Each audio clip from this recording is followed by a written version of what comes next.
Hello guys, कैसे हैं? शायद आप अच्छे होंगे। गाइज, आज मैं आप लोगों के सामने एक जबरदस्त इन्फॉर्मेशन लेकर आया हूं जो आपके लिए बहुत ही ज्यादा इंपॉर्टेंट है। तो गाइज, ऐसा है कि सभी स्टूडेंट्स जो है मेरे, वो बार बार मुझे कमेंट कर रहे हैं कि सर एक टाइम टेबल बना दीजिए, उसी हिसाब से मुझे पढ़ाइए।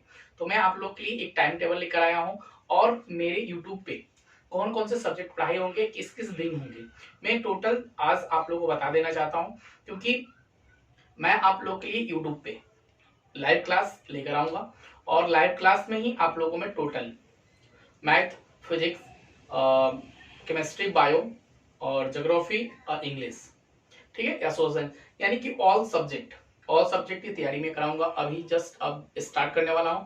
तो इसके लिए मैं सबसे पहले आप लोग को टाइम टेबल के बारे में बताता हूं, या मेरे यूट्यूब पर क्या क्या पढ़ना है आप लोग को। जैसे कि यूट्यूब पे आपको क्या क्या पढ़ना है मेरे साथ, तो यहाँ आप लोग देख लीजिए कि सप्ताह में 7 दिन होता है, यानी कि सोमवार,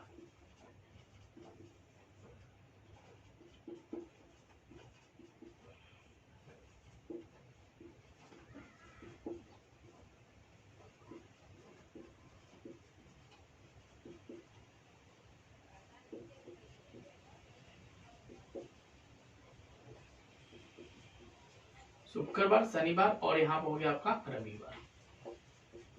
ठीक है, ये आपका 7 डेज। ठीक है, अब इसमें आप लोगों को कौन कौन से सब्जेक्ट पढ़ना है आप मुझसे बताओ। आप मुझे कमेंट करना कि आपको कौन कौन से सब्जेक्ट इसमें पढ़ने हैं ना। सबसे पहले हम देखेंगे, चलो मैं आप लोगों को मैं सोच रहा हूँ कि मंडे को मैं रख देता हूँ मैथ्स। ठीक है, और इसमें भी मैं ट्यूसडे को भी मैथ रख देता हूँ। 2 दिन आप मैथ पढ़ लो, ठीक है, या 3 दिन मैथ कर लो। 3 दिन मैथ कर लोगे कि 2 दिन मैथ करोगे? 2 दिन करो या 3 दिन करो, तो आप लोगों को जो भी अच्छा लगता है। तो मेरे अकॉर्डिंग आप रहोगे तो 2 दिन बेस्ट रहेगा मैथ के लिए, 3 दिन। ठीक है, और 2 दिन जो है बृहस्पतिवार और शुक्रवार के दिन आप साइंस रख लो। साइंस में मैं आप लोगों को बायो पढ़ाऊंगा, बायोलॉजी। ओके, और शनिवार रविवार या 2 दिन जो बच रहा है ना, इसमें एक दिन आप रख लो ज्योग्राफी। ठीक है, और एक दिन आप रख लो संडे को इंग्लिश। बोलिए, यह रूटीन जो है आप लोगों को कैसी लगी है? यह मेरा रूटीन जो है आप लोगों के सामने सही लग रहा है? बिल्कुल सही लग रहा है। ठीक है, सही लग रहा है। यानी कि सोमवार के दिन आपको क्या पढ़ना है, तो ओनली फॉर मैथ पढ़ना है, और मंगलवार को मैथ, और बुधवार को पढ़ना है मैथ। ठीक है, और बृहस्पतिवार और शुक्रवार को साइंस पढ़ना है। साइंस में आपको क्या पढ़ना है, तो जीव विज्ञान। साइंस में आप लोगों को मैं शुरू करूंगा जीव विज्ञान। ठीक है, और शनिवार के दिन आप लोग को ज्योग्राफी यानी कि भूगोल में शुरू करूंगा। ठीक है, भूगोल खत्म होने के बाद तुरंत उसी में आपदा प्रबंधन है, उसे भी क्लियर कर दिया जाएगा। उसके बाद आपका एक बचता है इंग्लिश, तो इंग्लिश में इंग्लिश ग्रामर। ठीक है, जैसे भी टाइम मिलता है, अगर टाइम भी हो सकता है चेंज, आप लोग को मॉर्निंग में भी वीडियो मिल सकता है और शाम को भी वीडियो मिल सकता है। जैसे मुझे टाइम मिलेगा वैसे आप लोगों को मैं वीडियो दे दूंगा। ठीक है, तो यह जो है आप लोगों को अच्छा लगा, यह रूटीन जो है मेरा ये सही लगा है आप लोगों को? यस या नो कमेंट जरूर करिएगा, यस या नो। ठीक है, अब मैं आप लोगों को सबसे पहले टाइम के बारे में बता देता हूँ कि टाइम इसके लिए क्या क्या होना चाहिए। आपके सामने यह टाइम जो है मैंने रखा है। अब इस टाइम को आपको फ्लो करना है कि इस टाइम पे आप क्या फ्री है या नहीं, क्योंकि आप जब तक नहीं देखिएगा वीडियो तो फिर मुझे पढ़ाने से कोई फायदा है नहीं।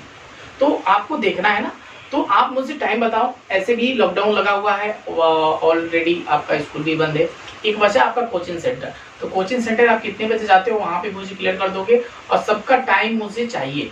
आप लोग कमेंट में जरूर अपना टाइम दीजिएगा कि सर इस टाइम पे मुझे आप पढ़ाओ। तो चलो देखो, मैंने 3 टाइम रखा है। एक लाइव क्लास बिल्कुल चलेगा, ये तो कंफर्म है कि लाइव क्लास ही चलेगा, एकदम लाइव क्लास। एक मैंने रखा है 2 बजे से 3 बजे, दोपहर में 2 से 3 में आप अगर फ्री हैं तो बताइए मुझे। ठीक है, अगर 2 से 3 में आप फ्री हैं तो ओनली फॉर यहाँ पे हम मैथ पढ़ा देंगे आप लोग को। 2 से 3 में मैथ क्लियर। शाम को 6 से 7 आपके पास एक टाइम बच रहा है, और एक टाइम है 8 से 9, जिसमें हमें पढ़ना है क्या, साइंस, और एक का हम रहेगा मेरा ज्योग्राफी। इसी बीच में सप्ताह में 2 दिन जो है आप लोगों को मैं इंग्लिश ग्रामर का जो है वो मैं आप लोगों को क्लियर करा दूंगा, इंग्लिश ग्रामर। ठीक है। तो जो भी आपको ये टाइम आप लोगों को अच्छा लगा हो तो कमेंट करके बोलिएगा मुझे कि सर 2 से 3 कर दीजिए, तो मैं पर डे 2 से 3 कर दूंगा। ओके, अगर आप बोलो कि 6 से 7 में रख दो सर, तो 6 से 7 कंटिन्यू, 6 से 7 सप्ताह नहीं चलेगा। अगर आप बोलते हो कि 8 से 9 रख दो सर, तो 8 से 9 हो जाएगा।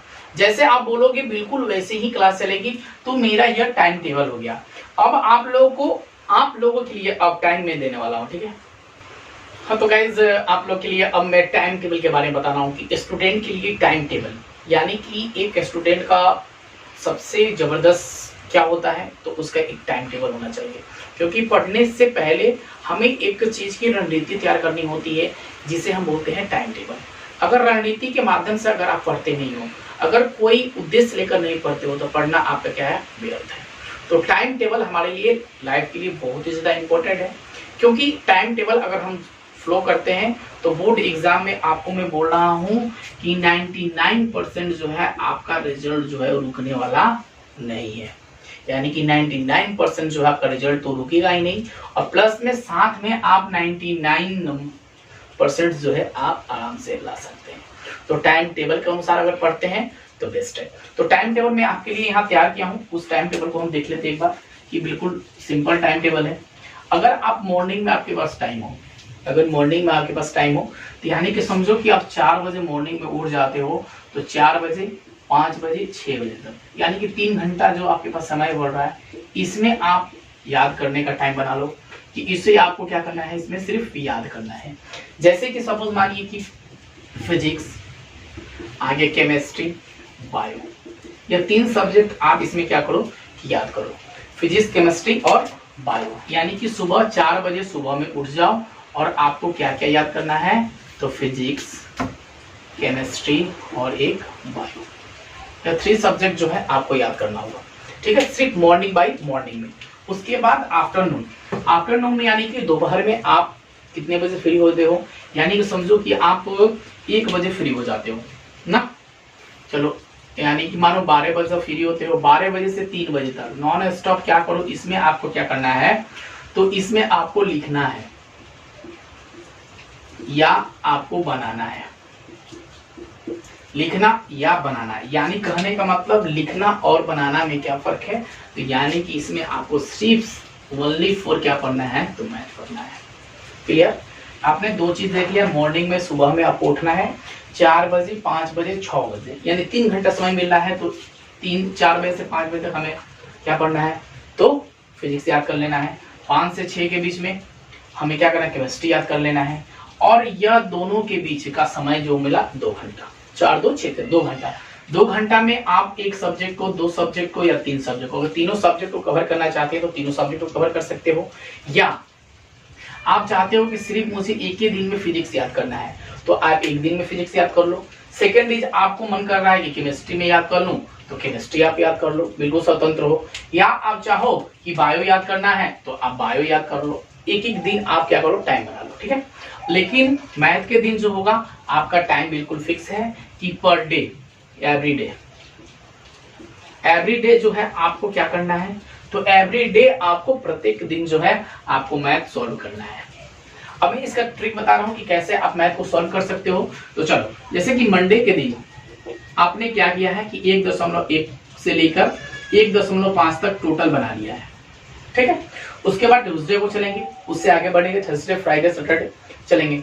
और संडे को क्या करना है आपको कि संडे जब आप फ्री हो जाते हो उस दिन, तो उस दिन जितने आपने क्वेश्चन को बनाए हैं, यानी 1.1 से लेकर सपोज मानो यानी 3 लेसन तक आपने कंप्लीट किया है, तो उसमें जो आपको समझ में नहीं आ रहा था, जब आप क्वेश्चन सॉल्व कर रहे थे, जो आपको समझ में नहीं आ रहा था, उस क्वेश्चन को आप नोटबुक में नोट कर लीजिएगा।